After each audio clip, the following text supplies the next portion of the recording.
नमस्कार दोस्तों, आप देख रहे हैं रेडियो केजीएमयू गूंज का ऑफिशियल यूट्यूब चैनल। मैं हूं आपके साथ आरजे अभिषेक और हम बात कर रहे हैं सेहत सही लाभ कई की।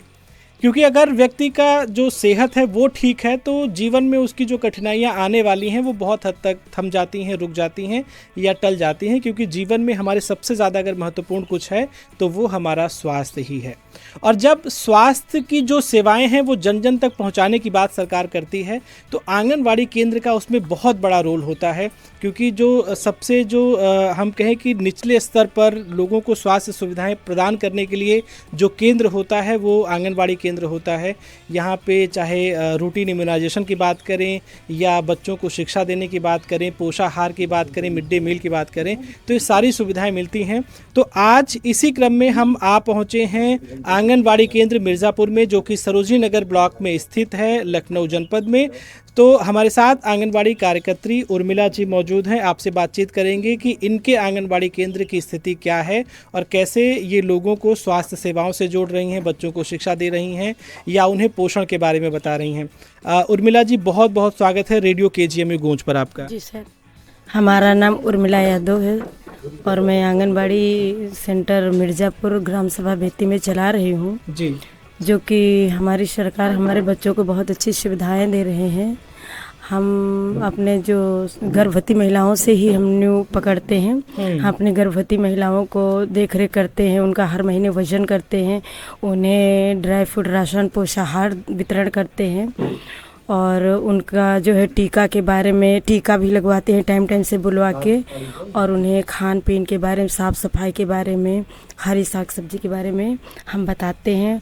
और एक उनको माध्यम से जैसे गोद भराई अन्नप्राशन वाला प्रोग्राम होता है तो गोद भराई का हम जब प्रोग्राम करते हैं तो हम अपनी गर्भवती महिलाओं को जैसे फल हैं और जो स्थायी फल हैं और जो हरी दाल साग सब्जियां हैं ये हम उनको बताते हैं, मोटा अनाज खाने के लिए बताते हैं। तो हमारी महिलाएं खाती हैं और स्वस्थ भी हैं और टाइम से उनको हम टीका भी बुला के लगवाते हैं। उसके बाद जब इनका बच्चा डिलीवरी होती है, जो उनका नवजात शिशु होता है, हम उनका वेट करते हैं और लंबाई भी लेते हैं लेटा के जो बच्चे का है। तो फिर हम बच्चे को सबसे पहले क्या करते हैं, माँ से बोलते हैं कि अपना दूध अपने बच्चे को पिलाइए। पहला जो दूध पीला गाढ़े रंग का खीस का दूध होता है उसको अपने बच्चे को पिलाइए। अगर बच्चा नहीं पी रहा है मतलब नवजात शिशु तो कम उसका टाइम का होता है, तो फिर हम क्या करते हैं, उसको चम्मच में निकालने का बताते हैं कि उसको निकालो, थोड़ा थोड़ा बच्चे को चटाओ चम्मच से। तो बच्चे के जब उसमें शरीर में जाएगा तो हमारे बच्चे के बीमार 3600 रोग मिटने की ताकत रहती है। हमारे बच्चे की आँखों की रोशनी भी अच्छी रहती है, हमारा बच्चा स्वस्थ रहता है। और हम ये अपने धात्री माता को समझाते हैं कि ये अपने बच्चे को 6 महीने तक खाली माँ अपना ही दूध दे। और हम उनके यहाँ गृह भ्रमण करने जाते हैं और उनको हम फिर चेक करते हैं, पड़ोस में जाके पता करते हैं ये कर क्या रही हैं, और हम बच्चे का वजन करते हैं। हमारा बच्चा स्वस्थ निकलता है और उसकी माँ भी सही हमें दिख रही खाने पीने में, उसको हम बता देते हैं कि ये चीज़ खाइए, अरहर की दाल पिए, दूध पिए और ये हरी सब्जियां खाइए, इससे दूध निकलता रहेगा, बच्चे का पेट बढ़ता रहेगा। तो हम बच्चों की खिलाना, जब हमारा बच्चा 6 महीने का पूर्ण होता है जिस दिन, तो जब 7वां महीना में बच्चा पड़ता है तो हम अन्नप्राशन का प्रोग्राम रखते हैं। हमारी सरकार की तरफ से एक चार्ट बन के आता है, उस चार्ट में जिस तारीख में लिखा होता है कि अन्नप्राशन करना, तो हम उस महिला को बुलाते हैं, उस बच्चे को बुलाते हैं, माँ को हम हार माला से स्वागत करते हैं, बच्चे का भी स्वागत करते हैं। थोड़ी हम खीर बना के कटोरी चम्मच ला के अपने बच्चे को हम खिलाते हैं और बताते हैं इतना मतलब जैसे उसमें बताते हैं कि इतने उसमें मात्रा में अपने बच्चों को खिलाइए थोड़ा थोड़ा सा, लेकिन अपना दूध नहीं छोड़ना है, बच्चों को पिलाते ही रहना है। ये हम गाइड करते हैं और करवाते हैं। यानी हम ये कह सकते हैं कि जो पूरी प्रक्रिया है लोगों को स्वस्थ जीवन प्रदान करने के लिए, वो सारी सुविधाएं आंगनवाड़ी केंद्र पे मिलती हैं।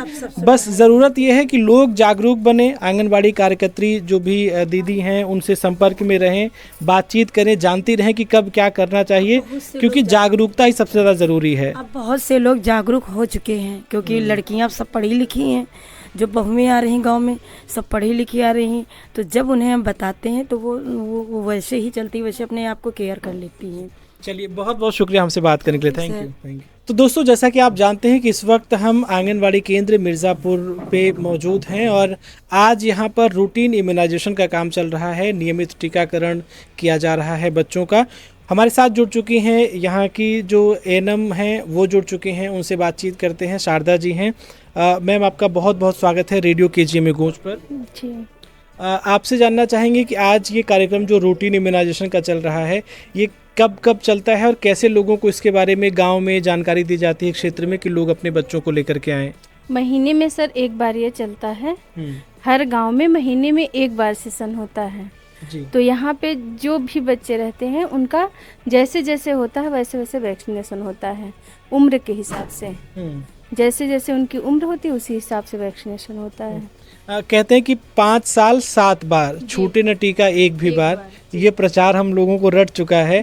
तो कौन कौन से 7 टीके लगते हैं और कैसे आप अपने क्षेत्र के लोगों को समझाती हैं कि ये जो 7 टीके हैं ये भविष्य में आने वाली गंभीर से गंभीर बीमारियों के लिए एक सुरक्षा कवच बच्चे को प्रदान करता है? जी, जैसे कि बीसीजी का टीका लगता है, जन्म के तुरंत बाद लगता है।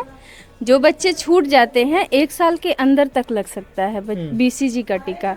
तो उन बच्चों को जो है हम लोग हॉस्पिटल में लगे तो लगे, नहीं लगता है तो यहाँ पे लगाते हैं। बीसीजी का टीका होता है, ये टीबी रोग से बचाव के लिए अलग होता है।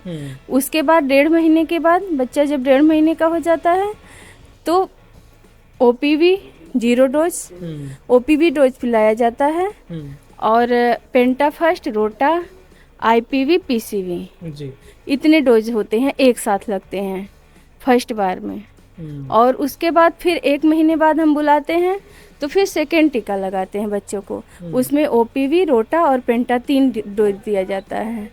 उसके बाद फिर 1 महीने बाद बुलाते हैं, फिर 3rd टीका लगवाते हैं। 3rd टीके में फिर वही सेम है, ओपीवी, रोटा, पेंटा, आईपीवी, पीसीवी। फिर उसके बाद जब बच्चा 9 महीने का हो जाता है, कंप्लीट 9 महीने का, तब उसको फिर हम बुलाते हैं। तो उसको यमार, जेई, विटामिन ए फर्स्ट और ये क्या बोलते हैं FIPV 3rd, पीसीवी बूस्टर, इतना डोज देते हैं। यानी हम ये कह सकते हैं कि जैसे गंभीर बीमारियों की जब हम बात करते हैं, चाहे वो आपने बताया कि टीबी के लिए, और जैसे जो खसरा होता है ना, इन सब से बचाव के लिए सरकार मुफ्त में टीके देती है।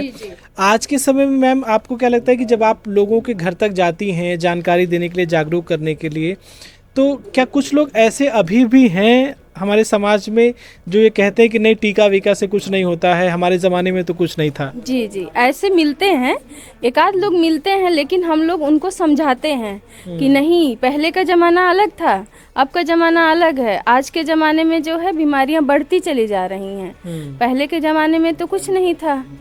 तो समझाने बुझाने के बाद वो आके लगवा लेती हैं टीका। अच्छा, एक छोटा सा और मैसेज आपसे चाहेंगे कि जैसे जो भी लोग यहाँ पर टीका लगवाने आ रहे हैं, टीका लगने के बाद अक्सर कुछ टीके ऐसे होते हैं जिनमें बुखार हो जाता है, बच्चे को सूजन आ जाती है, तो इस पर लोगों को आप क्या जागरूक करती हैं? इस पे हम उनको कहते हैं कि बर्फ़ से जैसे सिकैया करिए, बर्फ़ से सिकाई बताते हैं, और पैरासीटामोल का सिरप देते हैं 125 mg, वो जो है बच्चों को पिलाने के लिए बोलते हैं। हाँ, तो उससे जो है मतलब 24 घंटे में बच्चा सही हो जाता है। और ये ऐसा कहते भी हैं कि मैम ये शुभ संकेत होता है कि जो टीका लगा है वो बहुत असर कर रहा है ना? जी जी, ये शुभ संकेत होता है, बुखार आना शुभ संकेत है। तो इनसे जो माता पिता घबराते हैं कि बच्चे को बुखार आ गया, इससे अच्छा तो टीका नहीं लगवाते, तो ये सब चीज़ें मन में नहीं लानी है। ये अच्छी बात है कि बच्चे पर वो टीका असर कर रहा है और आने वाले समय में अगर कोई बीमारी उसको वैसी होती है तो वो उससे बचाव के लिए एक सुरक्षा कवच देगा। बहुत बहुत शुक्रिया मैम हमसे बातचीत करने के लिए। Thank you. Thank you.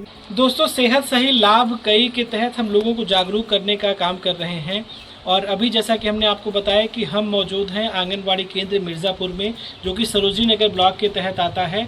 और यहाँ पर आज हमने रेडियो देने का काम किया है, जो कि स्मार्ट संस्था की तरफ से हमें उपलब्ध कराया गया है, ताकि जब हम इन तक आएँ तो अपने प्रोग्राम्स जो भी सेहत सही लाभ कई के एपिसोड्स होते हैं वो इनको सुनाएं और इससे लोगों को जागरूक करने का हम काम करें। यहाँ पे बहुत सारे लोग इकट्ठा होते हैं, चूँकि आंगनबाड़ी केंद्र एक ऐसी जगह है जहाँ पर लगभग लोग आते जाते रहते हैं, तो वहाँ पे हम लोग अपने इस प्रोग्राम को सुनाएंगे ताकि लोग जागरूक बने और अपने सेहत को लेकर के सतर्क रहें। तो आज हमारे साथ ये जो है यहाँ पे आंगनबाड़ी कार्यकर्त्री उर्मिला जी और ANM शारदा जी मौजूद हैं, जिनको हमने रेडियो दिया है और नेक्स्ट टाइम हम जब आएंगे तो इस पे बहुत सारे इनको प्रोग्राम्स भी सुनाएंगे।